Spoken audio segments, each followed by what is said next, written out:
The government should have offered to pay 50 or $60 everyone's cell phone bill for a month, as long as they had the app on. I don't think we should have tried that for 2 months to see whether it would have worked.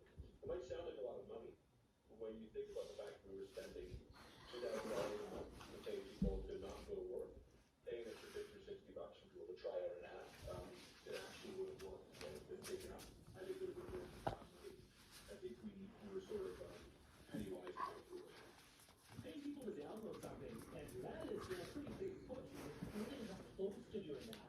So that's what Logan thinks it would take for this thing to be really effective. You know, how effective was it? Was this app at the end of the day a success? Well, according to the experts I've spoken to, Paul, now it's a bit of a mess. But to be fair, the app really wasn't able to measure its own impact. Another person told me that the number of downloads or alerts issued, those actually aren't good measurements. A better metric is seeing the people who got an alert actually went to a testing facility. Fortunately, the council doesn't collect that data. And what about Health Canada? This is its app. Does it have anything to say about this? Health Canada defends the app. They say that it was never intended to take the place of manual contact tracing. But if you ask Peter Lowen, our political scientist, this is what he'll tell you. I don't think the COVID alert app made much of a difference in our fight against COVID.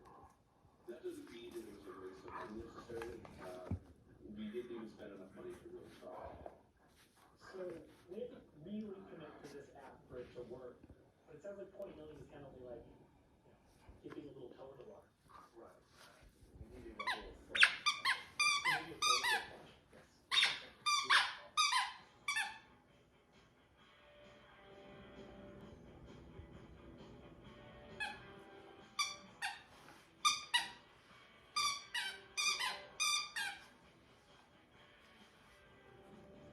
That's the show for this week.